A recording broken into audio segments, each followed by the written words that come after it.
He was a high school teacher. She was a nurse who worked double shifts to keep the lights on. Two little girls in the back seat, one who collected rocks, one who believed her stuffed rabbit could talk. They left for a family camping trip on a Friday morning in June. Sunscreen, sleeping bags, a cooler full of sandwiches. By Sunday, the car was empty. By Monday, they were gone. No distress call, no ransom note, just tire tracks leading into the desert. And silence.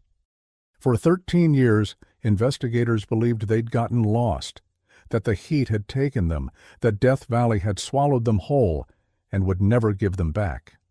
Until two hikers looking for shade on a summer morning found something half buried in the sand. A white SUV, rusted, sunken. And inside, a pink sneaker, a stuffed rabbit, and a black notebook that would rewrite everything. This is the story of a family that vanished without a trace, of a mother who survived but lost everything, and of a desert that kept its darkest secret for over a decade. Before we begin, I'm curious, have you ever been to Death Valley? Or any place that made you feel truly small? Drop a comment. I read every single one, and I love hearing your stories. The desert doesn't forgive. It remembers. Dawn broke over Death Valley like a blade dragged across stone, slow, merciless, inevitable. The air shimmered above the salt flats, bending light into lies. Two figures moved through the heat, backpacks heavy, boots crunching on ancient riverbeds that had forgotten what water felt like. Kara adjusted her hat, squinting at the ridgeline. "You sure about this trail?" Her hiking partner, Miguel, wiped sweat from his neck and checked his GPS. "Yeah, off the main route, but the review said it's worth it. Old mining road, supposed to have these formations, like stone arches." She glanced at the cracked earth stretching endlessly in every direction. "Formations, right, because that's what we need, more rocks." He grinned. "You're the one who wanted authentic wilderness." They'd flown in from Seattle 2 days ago, chasing the kind of silence you can't buy in the city. No cell signal, no crowds, just sun, stone, and the low hum of something older than language. The trail narrowed, sagebrush clawed at their legs. A raven perched on a Joshua tree, watched them pass, then launched itself into the white sky without a sound. Miguel stopped. "What?" Kara asked. He pointed. Ahead, half buried in sand and shadow, something gleamed, metal, warped by years of sun. Not natural, not new. They approached cautiously, boots sliding on loose gravel. The object resolved itself. A twisted bumper, chrome eaten by rust, then a tire, deflated and cracked like old skin. Then the unmistakable shape of a vehicle, tilted, sunken, swallowed by the valley floor. Kara's breath caught. "Is that?" Miguel crouched, brushing sand from a license plate. The numbers were faded but readable. California. Expired. 2011. His hand trembled slightly as he pulled out his phone. No signal, but the camera still worked. He snapped a photo, then another. The SUV was a Ford Explorer, white once, now the color of bone, windows opaque with dust, driver's side door ajar, hanging on a single hinge. "We should call someone," Kara whispered. "With what signal?" She looked around, instinct prickling the back of her neck. The desert felt different now, not empty. Occupied, like they'd stumbled into a graveyard no one had marked.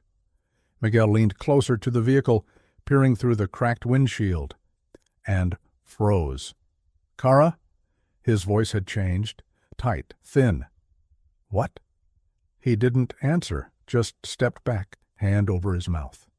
She moved beside him, looked through the glass, and saw the small pink sneaker wedged beneath the dashboard, laces still tied. The wind picked up, hissing through the gaps in the metal. Sand skittered across the hood. Somewhere in the distance a coyote yipped once, then fell silent. Kara's hands shook as she pulled out her own phone. No bars, no hope. "We need to get back to the ranger station, now." Miguel nodded, but his eyes stayed fixed on the vehicle. There's stuff inside. Bags, a cooler." Don't touch anything. I'm not. But he circled the SUV slowly, documenting every angle. The rear hatch was partially open, revealing a collapsed tent, a Coleman stove, a child's stuffed animal. A rabbit, one ear missing. Kara felt her chest tighten. How long do you think? Years, Miguel said quietly. Look at the oxidation, the way the sand's built up. This has been here a long time. She knelt by the front tire, tread still visible, but the rubber had split in places, exposing steel belts. She noticed something else. Tire tracks leading away from the vehicle, faint but present, heading deeper into the valley. Not fresh, but not ancient either. Miguel, look. He followed her gaze. The tracks curved toward a narrow ravine, disappearing into shadow. Someone walked away, she said, or ran. The Raven returned, landing on the SUV's roof with a metallic thunk. It cocked its head, staring at them with black, unblinking eyes. Miguel backed toward the trail. We need to mark this location, GPS coordinates, then get to a ranger. Kara pulled a bandana from her pack and tied it to a nearby Joshua tree branch, a bright red flag against the beige monotony. Let's move. They half-jogged back the way they came, the sun now fully risen, pressing down like a hand. Neither spoke. The only sounds were their breathing and the crunch of boots on stone. It wasn't until they reached the main trail 2 miles later that Kara finally said what they were both thinking. There were car seats in the back. Miguel didn't look at her. I know. 2 of them, he nodded. The desert stretched behind them, silent and patient, holding its secrets the way it always had, buried just deep enough that only the lucky or the lost ever found them. And 13 years ago, on a June morning not unlike this one, a family of 4 had driven into that same valley and never driven out.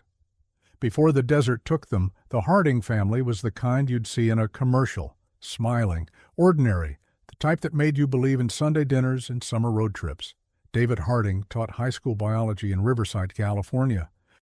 He had the kind of face that belonged behind a microscope, patient, curious, with wire-rimmed glasses that slid down his nose when he got excited about cells or ecosystems. His students loved him because he made science feel like a secret they were all in on together. His wife, Elena, was a pediatric nurse at Riverside Community Hospital. She worked night shifts and double shifts, came home smelling faintly of antiseptic and lavender hand lotion, and still managed to pack lunches with little notes tucked inside. You're braver than you think, one would say. Don't forget to smile today, said another. Their daughters were 7 and 5. Mia, the oldest, who collected rocks and asked questions that didn't have easy answers. Why do stars die? Where does the sky end? And Sophie, who still believed her stuffed rabbit could talk and insisted on bringing him everywhere, even to the grocery store. They lived in a 2-bedroom rental with a lemon tree in the backyard and a porch swing that creaked when the wind blew. It wasn't much, but it was theirs. David kept a journal, a small leather-bound notebook he'd started the year Mia was born. Not daily entries, just moments he didn't want to forget. June 2nd, 2011. Mia asked if I'd take her to see real desert someday. Not the kind you drive past, the kind you walk into. June 8th, 2011. Elena's been working doubles all week. She's exhausted, but won't say it. I need to do something for her, something big. June 10th, 2011. Planned it. Death Valley. Just the 4 of us. No phones, no schedule. She deserves a break. The trip was supposed to be a surprise. 5 days off-grid, hiking, stargazing, teaching the girls about geology and resilience. He'd mapped it all out. Campgrounds, trails, water sources. He was meticulous. He taught survival skills to his students. He knew the risks, but even careful men make one mistake. And in the desert, one mistake is all it takes. June 14th, 2011. They left Riverside at dawn. The SUV packed with tents, sleeping bags, a cooler full of sandwiches Elena had made the night before. Mia sat behind David, nose pressed to the window, counting cacti. Sophie clutched her rabbit, humming a song only she knew the words to. Elena leaned over and kissed David's shoulder. "This was a good idea," he smiled. "You needed it. We needed it." The highway stretched ahead, heat already rippling off the asphalt. David had the route planned, Highway 62 to I-15, then south through Baker and into the valley. They'd camp at Furnace Creek the first night, then hike the backcountry trails, the ones tourists didn't know about. He'd printed maps, bought extra water, checked the weather. Everything was perfect. Except for the text message that came through just as they passed the town of Baker. Elena's phone buzzed. She glanced at it, frowned. "What?" David asked. She hesitated. It's from the hospital. You're off this week." "I know." She read the message again, her face tightening. "They're saying there's an issue with my last shift. Something about medication logs not matching." David's hands tightened on the wheel. "What does that mean?" "I don't know, but they want me to call the supervisor. Now." He glanced at the rearview mirror. The girls were distracted, Mia drawing in her notebook, Sophie whispering to her rabbit. "Can it wait?" he asked quietly. Elena's jaw set. "They're implying I made an error, David, or worse." "You didn't." "I know I didn't. But if I don't call back—" She trailed off, staring at the phone like it had betrayed her. David exhaled slowly. "Okay, we'll pull over at the next station. You make the call. Then we turn the phones off and leave it behind. Deal?" She nodded, but her hands were shaking. They stopped at a gas station just outside Death Valley's boundary, one of those lonely places with 2 pumps, a sun-faded Coke machine, and a clerk who looked like he'd been there since the 1970s. Elena stepped out into the heat, phone pressed to her ear. David watched through the windshield as her expression shifted from calm to confused to angry. She was pacing now, gesturing. Mia leaned forward. "Is Mom okay?" "She's fine, honey. Just work stuff." But he could see it wasn't fine. Elena's face had gone pale. She ended the call, stood there for a moment staring at nothing, then walked back to the car and got in without a word. "Elena." "They're accusing me of diverting medications," she said flatly. "Painkillers. They say the logs show discrepancies on my shifts." David's stomach dropped. "That's insane. You'd never—" "I know I'd never." Her voice cracked. "But they're opening an investigation. They told me not to come back until it's resolved." "How long?" "They didn't say." Silence filled the car. In the back, Sophie had stopped humming. David reached for her hand. "We'll figure it out. You didn't do anything wrong. The truth will come out." Elena's eyes glistened, but she didn't cry. What if it doesn't? He didn't have an answer. She looked out at the desert, endless and indifferent. "Maybe we should go back." "No." His voice was firm. "We're not letting this ruin our trip. You need this. We need this. Whatever's happening, it'll still be there when we get back. Right now, we're here. Together." She looked at him for a long moment, then nodded. "Okay." He squeezed her hand. "Okay." They drove deeper into the valley. The first day was perfect. They set up camp near a dry wash, the girls running through the sand, collecting stones and feathers. David taught them how to identify animal tracks. Elena sat by the fire that night, finally smiling again, the hospital and the accusations feeling like something from another world. But that night, while the girls slept, David pulled out his journal and wrote. June 14th. Elena's scared. I can see it. She's trying to hide it, but I know her. Someone's setting her up. But who and why? I told her we'd deal with it when we got back. But I keep thinking, what if this is bigger than we know? He closed the notebook and looked at Elena, asleep beside him, her face lit by the dying fire. He didn't know it yet, but someone had been watching them since Baker. And the next morning, when they packed up to hike deeper into the backcountry, off the main trails where David had marked a hidden canyon he wanted to show the girls, they would make a turn onto an unmarked road. A road that didn't appear on any map. A road someone had been waiting for them to take. Because Elena Harding hadn't made a mistake at the hospital. She'd discovered one. And the person who made it couldn't let her leave the desert alive. 13 years is a long time to wait for the truth. Long enough for a case to go cold. Long enough for search teams to stop looking. Long enough for a family to become a statistic. 4 names on a missing persons database that no one checked anymore. But not long enough for people to forget. Present day, June 2024. The photo went viral within 6 hours. Kara had posted it to a hiking forum first, just a simple caption. Found something disturbing in Death Valley backcountry. Possible abandoned vehicle from early 2010s. Coordinates attached. Rangers notified. By noon, it had been shared across Reddit, Twitter, and Facebook. By evening, news vans were parked outside the Inyo County Sheriff's Office because someone recognized the license plate. Detective Sarah Chen sat in her office in Riverside, staring at the image on her screen. The SUV, the pink sneaker, the stuffed rabbit. She'd been a rookie patrol officer in 2011 when the Hardings were reported missing. She remembered the case because it had haunted her. A whole family vanished without a single clue. No abandoned car, no ransom note, no bodies, just gone. The lead detective back then, a man named Frank Rossiter, had worked the case for 8 months before declaring it a cold case. They probably got lost off trail, he'd said in the final report. Desert took them.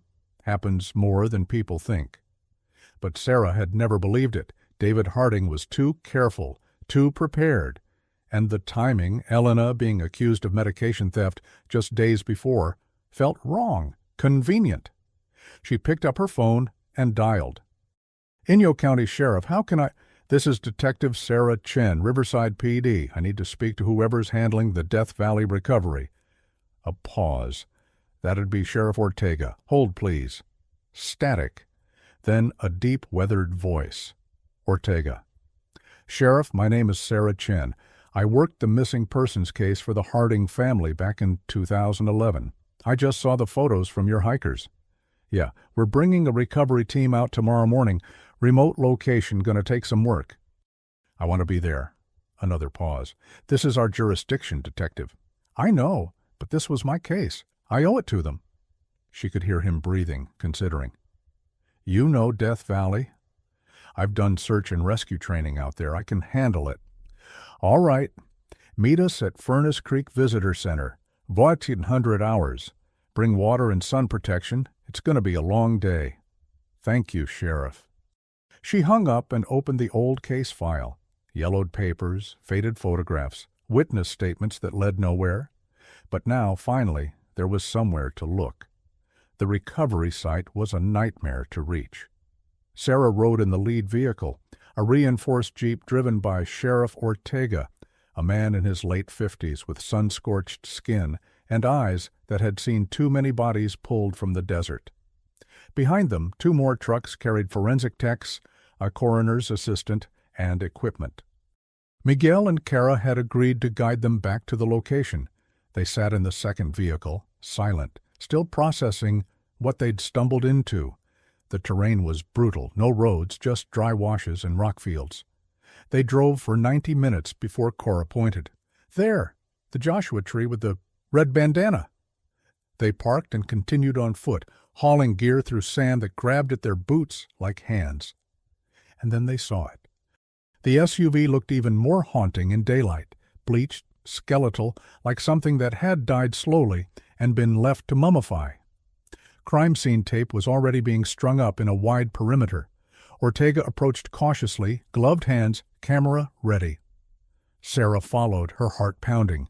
The forensic lead, a woman named Dr. Patel, moved to the driver's side door and carefully pried it fully open. The hinges screamed. Inside, the heat had preserved some things and destroyed others. The seats were cracked and faded, dashboard warped. But on the passenger seat, partially buried under sand that had blown in over the years, was a purse. Dr. Patel lifted it carefully, unzipped it. Inside, a wallet, driver's license. Elena Harding. Sarah's throat tightened. Dr. Patel continued the inventory. A cell phone, Long dead. A hairbrush, chapstick, a folded piece of paper. She unfolded it carefully. It was a printed email. The header read, Riverside Community Hospital, Human Resources. Sarah leaned closer, reading. Mrs. Harding, this is a formal notification that you are being placed on administrative leave pending an internal investigation into medication discrepancies occurring during your shifts in May 2011. You are required to surrender your badge and access keys immediately. Failure to comply will result in termination and possible legal action. The date, June 10, 2011, 4 days before they disappeared. She was being accused of something, Sarah murmured. Ortega nodded. Motive to run. Maybe, or motive for someone else to make sure she didn't talk. Dr. Patel moved to the back seat. 2 car seats, faded and sun-cracked, a child's backpack, a juice box, mummified, and wedged beneath the driver's seat, a small leather journal. Sarah's pulse quickened. Can I see that? Dr. Patel bagged it carefully, then handed it to Sarah. She opened it with gloved hands. David Harding's handwriting, neat, precise. She flipped to the last entry. June 15th, 2011, 6:47 a.m. We're off the main route. Took a side road Elena saw on an old map, supposed to lead to a canyon with petroglyphs. I'm not sure about this. The road's barely a road, no tire tracks, no signs. But Elena insists. She says she needs to clear her head. Mia's excited. Sophie's asleep. I have a bad feeling. The next page was torn out. Sarah's hands trembled. There's a page missing. Dr. Patel frowned. Torn cleanly, recently, or back then. Can't tell. Ortega crouched by the front tire, examining something. Chen, come look at this. She walked over. He pointed to a small puncture in the sidewall. Clean, deliberate. That's not wear and tear, he said. Someone put a blade in this tire. Sarah's mind raced. They were sabotaged. Maybe. Or maybe they hit something sharp out here. 4 tires? He checked the others. Every single one had a similar puncture. Subtle, but intentional. Jesus, he muttered. Dr. Patel's voice cut through the heat. Sheriff, you need to see this. They walked to the back of the vehicle. She'd opened the rear hatch fully. Inside, beneath the collapsed tent and camping gear, was a toolbox. She lifted the lid. Inside, road flares, a first aid kit, a hunting knife, and a handgun. Ortega's jaw tightened. Harding had a permit? Sarah checked her notes. No record of one. So either he bought it off record, or someone else put it there. Dr. Patel pointed to the chamber. It's loaded. But it's never been fired. Which means he never got the chance to use it, Sarah said quietly. Ortega stood, scanning the horizon. If they were sabotaged, whoever did it would have been close. Waiting. Sarah followed his gaze. The landscape was unforgiving. Endless ridges, ravines, places to hide. How long can someone survive out here without water? In June? 3 days, maybe 4 if they're lucky. The car's been here 13 years. But the family? Could be anywhere within a 10-mile radius, Ortega finished, if they tried to walk out. Dr. Patel knelt by the driver's door, brushing sand away from the floor mat. She froze. What? Sarah asked. Patel didn't answer. She pulled out a small brush and carefully swept more sand aside. There, etched into the metal floor panel, barely visible, were words scratched with something sharp. Followed us, not safe. Canyon. Sarah's blood ran cold. He knew, she whispered. He knew someone was following them. Ortega's radio crackled. Sheriff, this is Unit 3. We've got something. Go ahead. We're about half a mile east of your position. There's a trail. Footprints. Old, but preserved in hardpan. Looks like multiple people, and Sheriff, static. Unit 3, say again? There's a second vehicle. Sarah and Ortega ran. The terrain opened into a small basin, sheltered by rock walls. And there, partially hidden by creosote bushes, was a Jeep Wrangler, tan. covered in dust, Nevada plates. It was in far better condition than the Harding SUV, like it had been driven here more recently and then abandoned. Sarah circled it carefully. No bodies, no blood. But on the dashboard, zip-tied to the steering wheel, was a laminated ID badge. Riverside Community Hospital, Pharmacy Department, name, Marcus Delgado. Sarah's breath caught.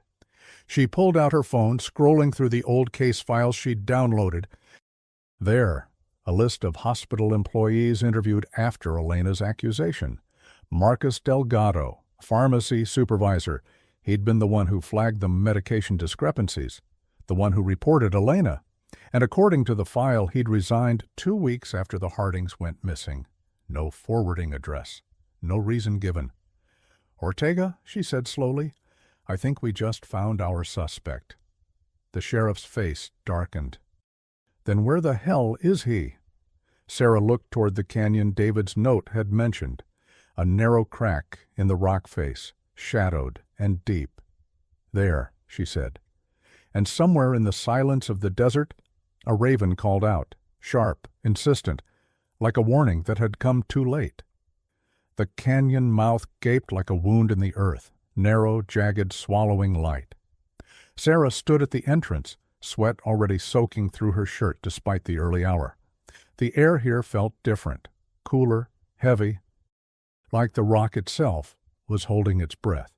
Ortega assembled the team, 2 deputies, Dr. Patel, a search and rescue specialist named Torres, who knew the backcountry better than anyone.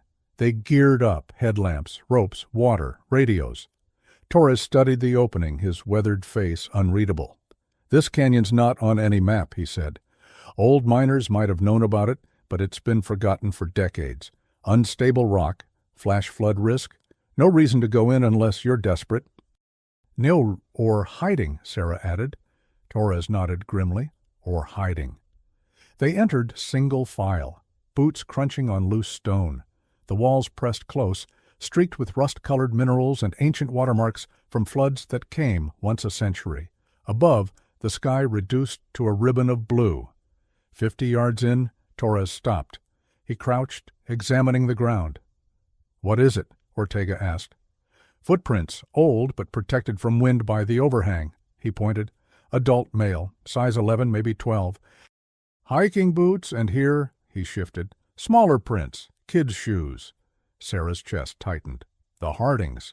"And one more set," Torres continued. "Larger, work boots, heavier tread, following the others." Sarah exchanged a look with Ortega. "Delgado." They pressed deeper. The canyon twisted like a snake, the temperature dropping as they descended. 50 feet, 100. The light dimmed to a pale gray wash. Then Torres raised his fist. "Stop!" Ahead, carved into the canyon wall at shoulder height, were symbols. Not ancient, recent, arrows. Crude but deliberate, scratched into the rock with something metal, all pointing deeper into the canyon. "Someone wanted to be found," Dr. Patel whispered, "or wanted to make sure they remembered the way out," Sarah countered. They followed the arrows. The canyon floor became softer, sand and silt deposited over years. Easier to see prints now, a clear trail, and then debris. A torn piece of fabric, sun-faded blue, a plastic water bottle cracked and empty, a child's hair tie, pink with a tiny butterfly charm. Sarah bagged each one, her hands shaking. 200 yards in, the canyon opened into a small alcove sheltered by an overhang, and there against the far wall was a campsite, not abandoned, preserved. A circle of stones marked a fire pit, ashes still visible despite the years. A tarp, faded and torn, had been rigged as a sunshade. Beneath it, organized in a way that spoke of desperation and hope, a first aid kit, empty 3 sleeping bags laid out side by side, a Coleman stove, fuel-long evaporated plastic jugs that once held water, now dry as bone, a child's drawing, protected under a rock, stick figures holding hands, a sun in the corner, the word home in crayon. Sarah knelt beside the drawing, tears burning her eyes. Dr. Patel moved to the sleeping bags, carefully examining them. No bodies. They weren't here when it ended. Then where? Ortega growled. Torres was already moving deeper into the alcove. There's another passage. Narrow. Looks like it goes down. They followed him. The passage was barely 3 feet wide, walls slick with ancient moisture. They had to turn sideways in places, gear scraping against stone, and then it opened into a cavern, natural, cathedral-like. Light filtering from cracks in the ceiling high above, illuminating a space the size of a small church. The floor was soft sand, and scattered across it, evidence of habitation, more water jugs, food wrappers, a makeshift latrine dug in the corner covered with rocks, and against the far wall, 3 names carved into the stone, MIA Sophie Elena. Below them, a single word, safe. Sarah's throat closed. They survived, at least for a while. But David's name isn't here, Dr. Patel said quietly. Ortega scanned the cavern with his flashlight. Where's the father? Torres had moved to the opposite wall, examining something. Sheriff, over here. They crossed the sand. Torres was standing beside a pile of rocks, deliberately stacked, too uniform to be natural. A cairn. Ortega and Torres carefully dismantled it, stone by stone. Beneath, wrapped in what had once been a shirt, were bones. Adult male, partially mummified by the dry air. And still clutching something in skeletal fingers, a small leather journal. Dr. Patel worked with gloves and precision, carefully extracting the journal. The leather was stiff, pages brittle. She opened it gently. David Harding's handwriting. But not neat anymore. Frantic, scrawled. Sarah read over her shoulder, June 15, 2011, 3:17 p.m. Tires slashed. All 4 were stranded. The man from the hospital, Marcus, he followed us. He's been watching. Says Elena stole medications, sold them. Says he has proof. I told him she didn't. He doesn't care. He says she saw him altering records, skimming opioids, selling them. She noticed the discrepancies. Was going to report him. He can't let her leave the desert. June 15, 2011, 8:42 p.m. We ran, left the car. Marcus has a gun. We found this canyon. He's still out there. I can hear him calling for us, mocking, saying the desert will do his work for him. The girls are terrified. Elena's trying to stay calm. We have 2 bottles of water left, maybe enough food for 3 days if we're careful. I don't know if we'll make it out. June 17, 2011, water's gone. Elena rationed it as long as she could. Sophie's stopped crying. That's worse. Mia keeps asking when we're going home. I tried to climb out yesterday. The walls are too steep. I fell. Ribs cracked. Can barely breathe. Marcus is still out there. I saw him on the ridge. Watching. Waiting. June 19, 2011. Elena left this morning. She said she's going to find help. I begged her not to go, but she said if she doesn't try, we all die here. She kissed the girls, told them to be brave, said she'd come back with water and rangers and everything would be okay. Mia cried. Sophie held her rabbit. Elena looked at me like she was memorizing my face. I should have gone instead. But I can't walk anymore. The pain. June 20th, 2011. Elena didn't come back. The girls keep asking. I don't know what to tell them. June 21st, 2011, I heard gunshots this morning, 2, far away. I think Elena's dead. The next several pages were blank. Then, near the end, 1 final entry. The handwriting barely legible. June 23rd, 2011, I'm dying. Infection, fever, can't move. The girls are sleeping. I told them a story about a magic canyon where lost people become stars. Mia didn't believe me. She's too smart. Sophie still clutches her rabbit. I wrote their names on the wall, so someone will know they were here. That they mattered. If anyone finds this, Marcus Delgado killed us.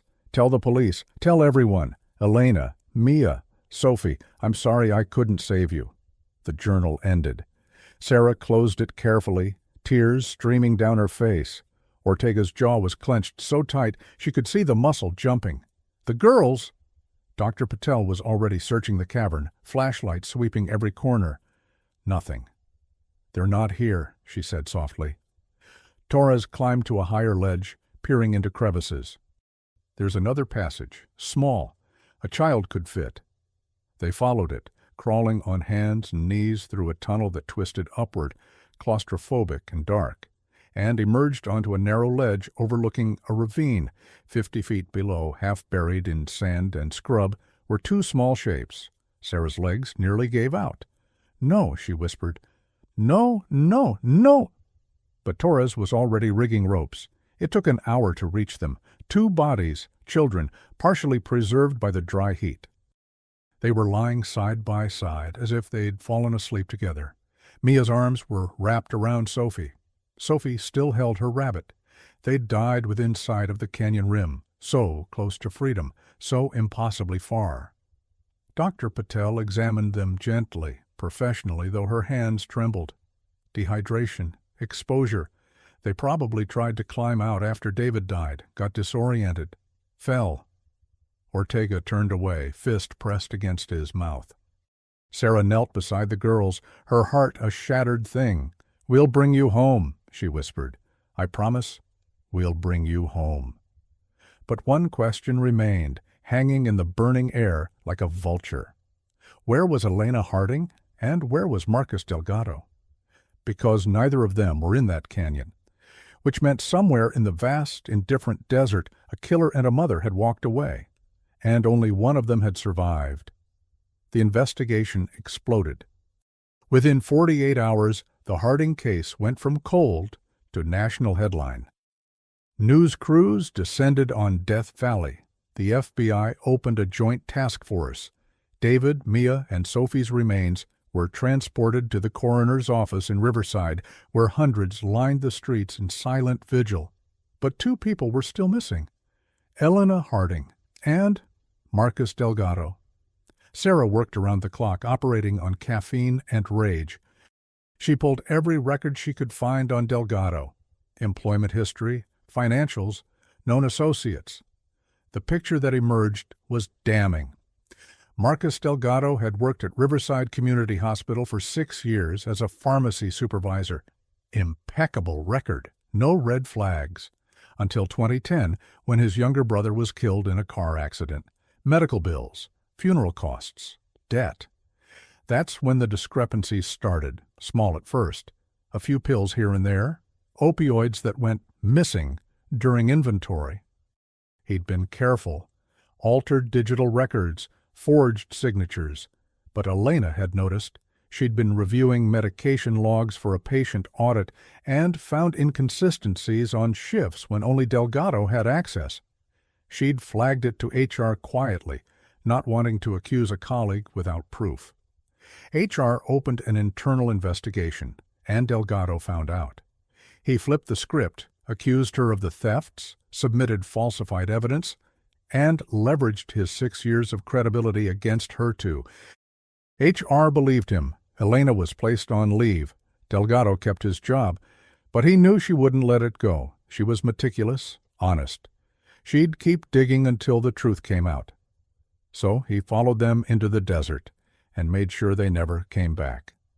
Sarah sat in the conference room at Riverside PD, surrounded by maps, photos, timelines. Across from her sat FBI Special Agent Marcus Liu, a man in his 40s with sharp eyes and a reputation for closing impossible cases. "We've got his face on every airport, border crossing, and bus station from here to Mexico," Liu said. "If Delgado's alive, we'll find him." "If he's alive," Sarah repeated. "What if Elena killed him?" Liu raised an eyebrow. "You think a pediatric nurse overpowered a man with a gun?" "I think a mother protecting her children is capable of anything." He leaned back, considering.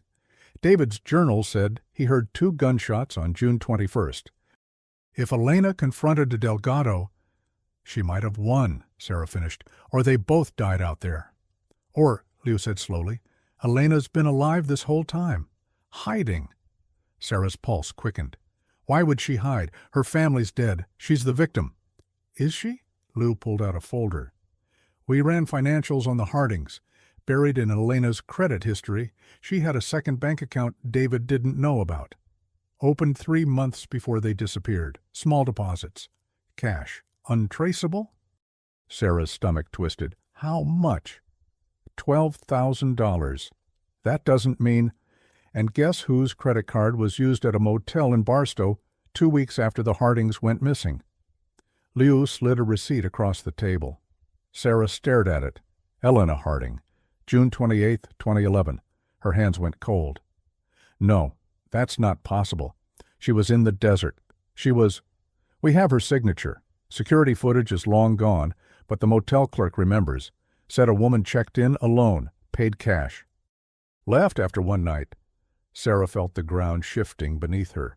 You think she, what? Killed her own family? I think, Liu said carefully, that we don't know the whole story yet. The breakthrough came 3 days later. Torres, the search and rescue specialist, had continued combing the area around the canyon. He'd found something a mile north, a shallow grave, half exposed by erosion, adult male remains, gunshot wound to the chest, wallet still in the back pocket, Marcus Delgado. Sarah stood over the grave as Dr. Patel examined the body. How long has he been here? 13 years, give or take. Cause of death, single gunshot, close range. Looks like he was shot from the front, defensive wounds on his hands. He saw it coming, Sarah murmured. Dr. Patel nodded. And there's this. She held up a small evidence bag. Inside was a tarnished wedding ring, engraved on the inside, D+E David and Elena. Elena was wearing David's ring when she shot him, Sarah said. Or, Patel countered, Delgado took it as a trophy, and Elena took it back. The final piece came from an unexpected source. A woman named Carla Eng called the FBI tip line. She was a social worker in Flagstaff, Arizona. She'd seen the news coverage, and she recognized Elena Harding. She's been living here, Carla said when Sarah and Lou arrived. Different name, different life, but it's her, I'm sure of it. They sat in Carla's small office, photos of the Harding family spread across the desk. What name is she using? Lou asked. Laura Moss. She moved here in late 2011, works at a women's shelter, keeps to herself, never talks about her past. Sarah's heart pounded. You're sure it's her? Carla pulled out her phone, showed them a photo from a shelter fundraiser. There in the background, smiling faintly beside a donation table, was Elena Harding, older, thinner, hair shorter and darker, but unmistakably her. She's been here for 13 years, Sarah whispered. Why didn't she come forward? Maybe, Carla said quietly. She's afraid of what she did. They found her at the shelter, sorting donated clothes in a back room. She looked up when Sarah and Liu entered. No shock, no panic, just exhaustion. I wondered when you'd come, Elena said softly. Sarah's throat tightened. Elena Harding? She nodded. You know why we're here. Yes? Liu stepped forward. We found your family. We found Marcus Delgado. We need to know what happened. Elena's hand stilled on the clothing. For a long moment she said nothing. Then, slowly, she sat down on a worn couch and stared at the floor. I killed him, she said simply. I shot Marcus Delgado, and I left my family to die. Sarah felt like she'd been punched. Why? Elena's eyes glistened. Because I thought I was saving them. And I was wrong. She told them everything. How she'd left the canyon on June 19th, delirious with thirst, stumbling through the desert. How she'd followed the ridge, praying she'd find a road, a ranger, anyone. How Marcus had been waiting. He was camped near his jeep, Elena said, voice hollow. He saw me coming. He could have shot me from a distance, but he didn't. He wanted to gloat. She'd collapsed at his feet. He'd offered her water, just enough to keep her conscious. He told me David and the girls were already dead, she continued. Said the desert had taken them, that I was the last one. That he'd let me go if I promised to disappear, to never tell anyone what he'd done. And you believed him? Liu asked. No. Elena's voice hardened. I knew he was lying, but I also knew he had a gun, and I had nothing. She'd waited until he turned away, just for a second, distracted by movement on the horizon. She'd grabbed a rock, hit him in the back of the head. He'd staggered, dropped the gun. She'd picked it up. He was on his knees, Elena whispered. Bleeding, begging. And I shot him. Silence filled the room. I took his keys, his water. I drove his Jeep to the highway. I was going to call for help. But then I thought, what if no one believes me? What if they think I killed my family? She'd panicked, ditched the Jeep in a ravine off a BLM road, hitchhiked to Barstow, used cash she'd been secretly saving, money she'd hidden from David because she'd been planning to leave him. Sarah's breath caught. You were leaving him? Elena nodded, tears finally spilling. We were drowning in debt. David's teaching salary wasn't enough. I was working doubles, and it still wasn't enough. I'd been talking to a lawyer about divorce, about starting over somewhere the girls and I could breathe. Did David know? No. Her voice broke. I was going to tell him after the trip. But then Marcus followed us, and everything... She buried her face in her hands. I thought, if I disappeared, if I started over, maybe I could send money back anonymously. Maybe I could help from a distance. I told myself they'd be found, that someone would search the canyon, that I'd hear they were safe. But no one found them, Sarah said quietly. No. Elena looked up, eyes red and hollow. For months I checked the news, every day, waiting, hoping, but there was nothing. And then I realized they really were gone, and it was my fault. You could have come forward, Liu said, told the truth. I tried, Elena whispered, 100 times. But every time I thought, I left them. I chose myself over them. What kind of mother does that? She pulled something from her pocket. A worn photograph. David, Mia, and Sophie smiling at the camera. Taken the morning they left for Death Valley. I carry this everywhere, she said, so I never forget what I did. Sarah stood, walked to the window, stared out at the Arizona sun. You didn't kill them, Elena. Elena's head snapped up. What? You didn't kill them. Marcus did, by following you, by sabotaging your car, by hunting you. But I left. You went for help, Sarah said firmly. You did what any mother would do. You tried to save them. But I didn't. Elena's voice shattered. They died alone, scared, waiting for me. Sarah turned to face her.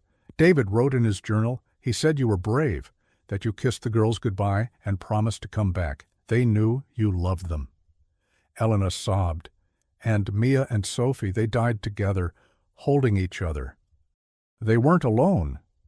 Elena crumpled, a sound tearing from her throat that was more animal than human. Sarah knelt beside her, gripped her shoulders. You survived, Elena, against impossible odds. That's not a crime. That's a miracle. I don't deserve to have survived, Elena choked out. Maybe not, Sarah said gently. But you did. And now you get to tell their story. You get to make sure the world knows what Marcus Delgado did, and you get to honor them by living. Elena looked at her, broken and raw, and finally unburdened. Will I go to prison? Liu stepped forward. For shooting Delgado? That's justifiable homicide, self-defense. For using a false identity, probably probation. For surviving? He paused. That's not a crime, Mrs. Harding. Elena closed her eyes. I want to see them. I want to say goodbye. You will, Sarah promised. We'll bring you home. The funeral was held on a Tuesday morning, under a sky so blue it hurt to look at. 3 caskets, white, small enough to break your heart just by seeing them. David, Mia, Sophie, together again. The cemetery was in Riverside, on a hillside overlooking the valley they'd called home. Hundreds came, former students, colleagues, neighbors who remembered the family that smiled and waved and seemed like they'd last forever. Elena stood at the front, flanked by Sarah on one side and a victim's advocate on the other. She wore black. Her hands shook. She hadn't slept in days. The service was simple, A pastor spoke about love and loss and the mystery of why good people suffer, but Elena barely heard the words. She was somewhere else, back in that canyon, hearing Mia ask when they were going home, watching Sophie clutch her rabbit, seeing David's eyes as she kissed him goodbye. When it was time for her to speak, she almost couldn't stand. But Sarah squeezed her hand. "You can do this." Elena walked to the podium, looked out at the sea of faces, opened her mouth. Nothing came. The silence stretched. People shifted uncomfortably. Then finally she whispered, "I left them." A murmur rippled through the crowd. "I left them in that canyon, and for 13 years I told myself it was to save them, that I'd gone for help, that I'd had no choice." Her voice grew stronger. "But the truth is, I was terrified. And when Marcus gave me a chance to escape, even though I knew my family might still be alive, I took it. I ran. And I kept running." Tears streamed down her face, but she didn't wipe them away. "David was the kindest man I ever knew. He made students love science. He made our daughters believe they could be anything, and he trusted me." Her voice cracked. Mia was 7 years old. She collected rocks and asked questions I couldn't answer. She wanted to be a geologist. She wanted to understand the earth. She looked at the small casket with the pink flowers. Sophie was 5. She believed her stuffed rabbit could talk. She believed in magic. She believed I'd come back for her. Elena gripped the podium. "I didn't. I didn't come back, and they died thinking I'd abandoned them." Someone in the crowd began to cry. "I don't expect forgiveness. I don't deserve it. But I need you all to know. They were good. They were innocent. And they deserved so much more than what I gave them." She stepped back. The pastor moved to comfort her, but she shook her head. "I'm not finished." She turned to the caskets. "David, I'm sorry I wasn't stronger. I'm sorry I kept secrets. I'm sorry I didn't tell you I was drowning. Maybe if I had, we never would have been in that desert. Maybe we'd still be on that porch swing, watching fireflies." She knelt beside Mia's casket. "Mia, baby, I'm sorry I didn't get to see you grow up. I'm sorry I wasn't there to answer your questions. You were so smart, so brave. You would have changed the world." She moved to Sophie's. "Sophie, my little light, I'm sorry I couldn't keep you safe. I'm sorry you were scared. I hope wherever you are, your rabbit is with you. And I hope you know Mommy loved you more than anything in this universe." She pressed her palm against the cool white wood. "I'll carry you with me, every day, for the rest of my life. And when I die, I'll find you. I'll find all of you, and I'll spend eternity making up for the moment I let go." After the service, people approached her. Some hugged her, some turned away. One of David's former students, a young man in his 20s, stopped in front of her. "Mrs. Harding?" She looked up. "Mr. Harding taught me freshman biology. I was failing, thought I was stupid. He stayed after school every day for 2 months, helping me, never gave up on me." The young man's voice trembled. "I'm a doctor now. Because of him, I wanted you to know he mattered." Elena nodded, unable to speak. Another woman approached, elderly, leaning on a cane. "I was Sophie's kindergarten teacher. She used to bring that rabbit to class, made me set a place for him at snack time." The woman smiled through tears. She had the sweetest laugh, like wind chimes. Elena broke, and for the first time in 13 years, she let herself be held by strangers who understood that grief isn't something you survive alone. That night, Sarah drove Elena back to the small apartment the state had provided during the investigation. It was temporary, sterile, not home. They sat in the car for a long time, neither speaking. Finally, Elena said, "What happens now?" "Legally, you'll have a hearing. Formalize the self-defense claim. There'll be paperwork, therapy, probably probation. And after?" Sarah looked at her. "You live." Elena shook her head. "I don't know how.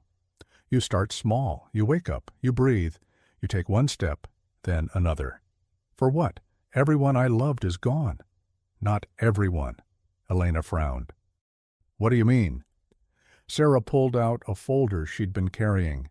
Inside were photos, Mia and Sophie's drawings from the canyon, preserved, laminated.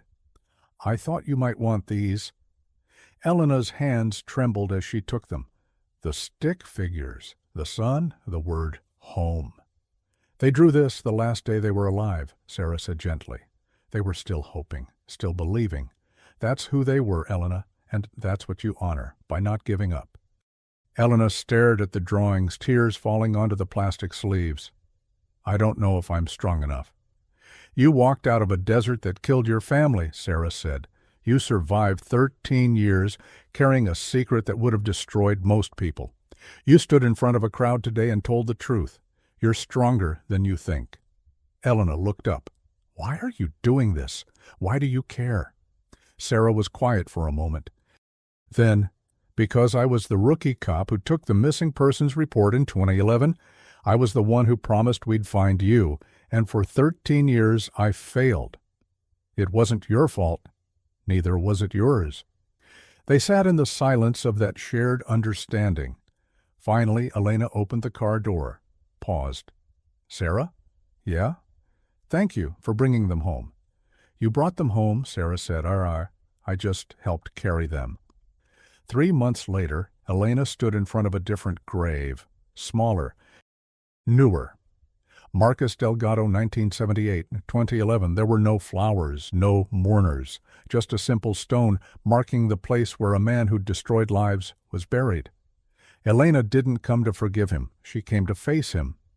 "You took everything from me," she said quietly. "My husband, my daughters, 13 years of my life.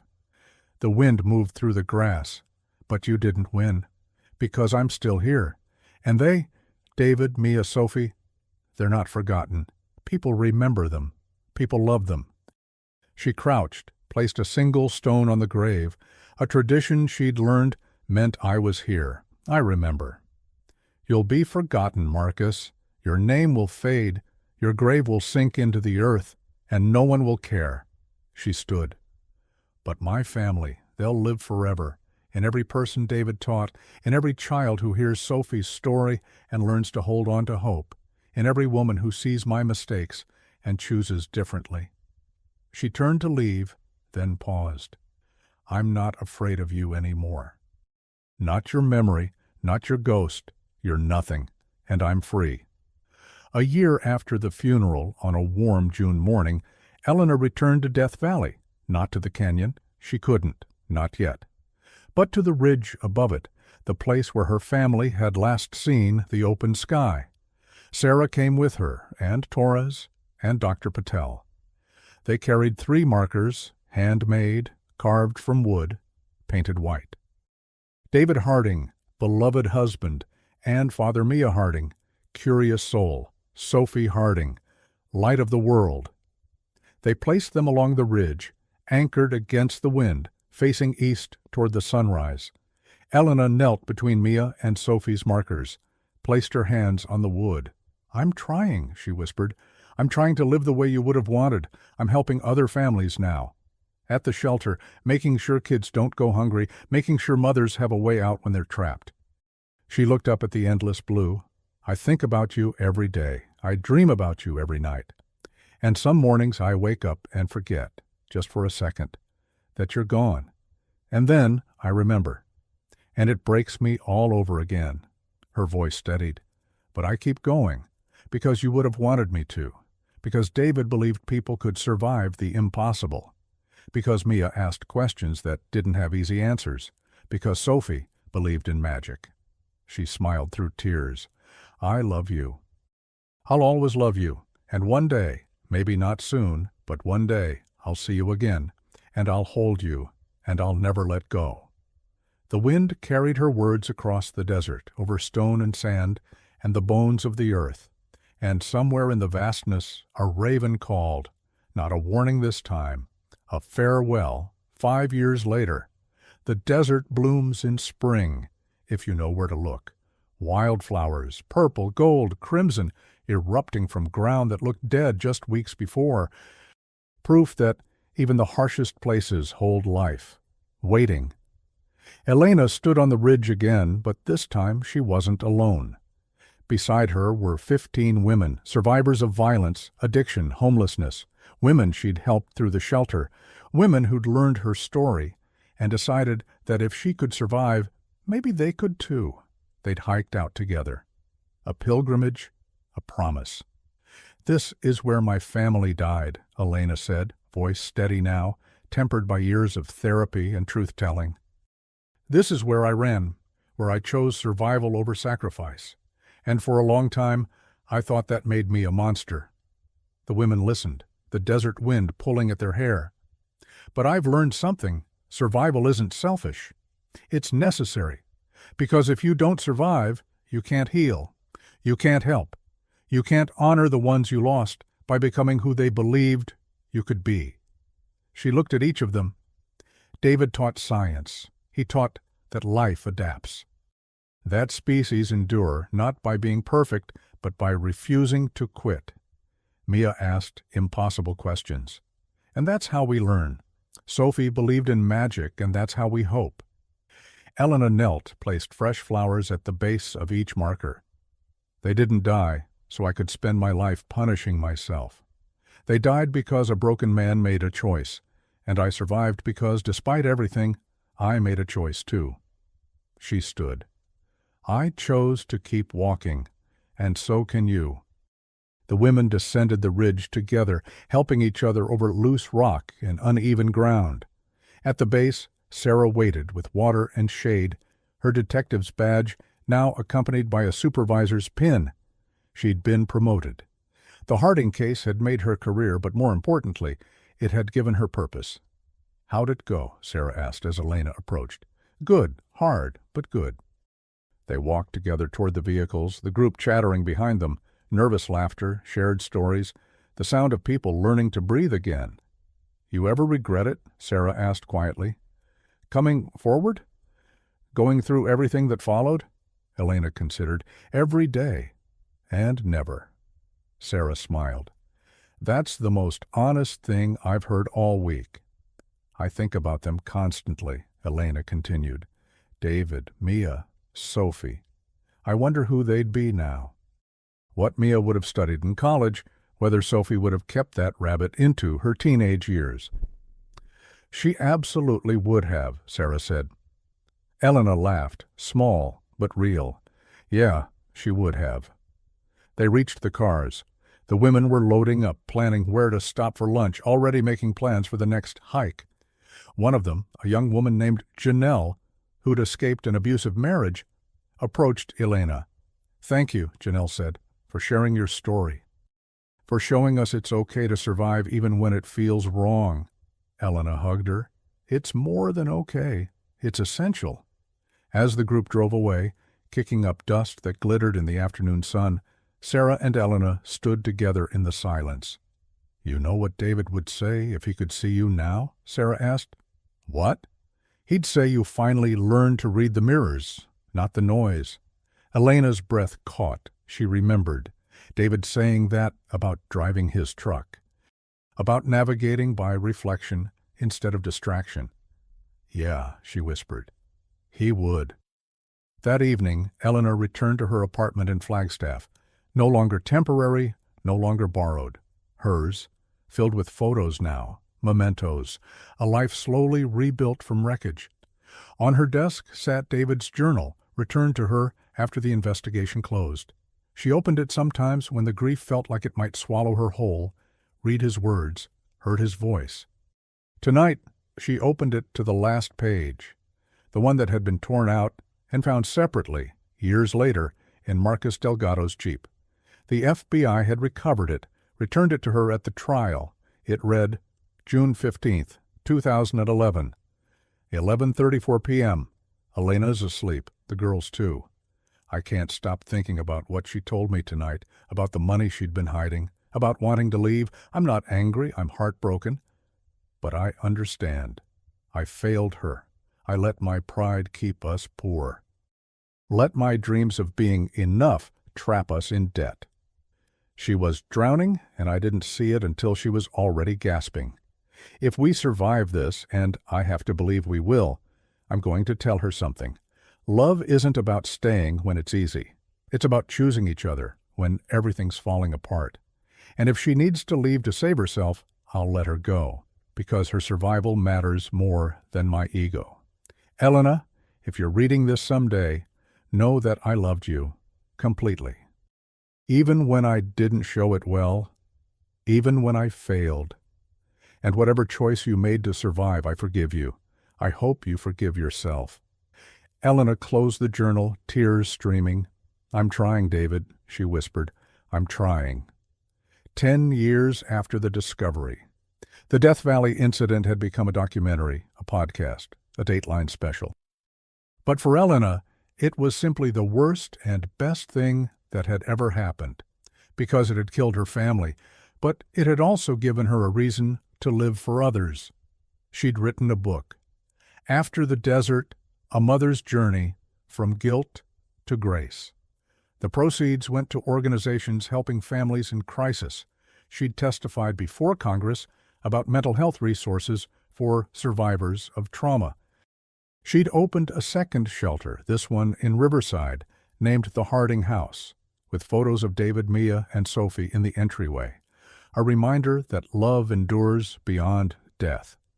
And on the 13th anniversary of their deaths, she returned to Death Valley one last time. The markers on the ridge had weathered, but stood firm. Someone, she suspected Sarah, had left fresh flowers. Elena knelt between them, placed her hands on the sun-warmed wood. I did it, she said. I lived. Not just survived, lived. I helped people. I told your story. I made sure you weren't forgotten. The wind answered, gentle this time. I'm not afraid anymore. Not of the desert, not of the past, not of dying. She looked out at the valley, vast, indifferent, beautiful in its brutality. Because I know now what you tried to teach me, that the hardest terrains shape the strongest souls, that water waits beneath even the driest ground, that life finds a way, even when it seems impossible. She stood, pressed her fingers to her lips, touched each marker.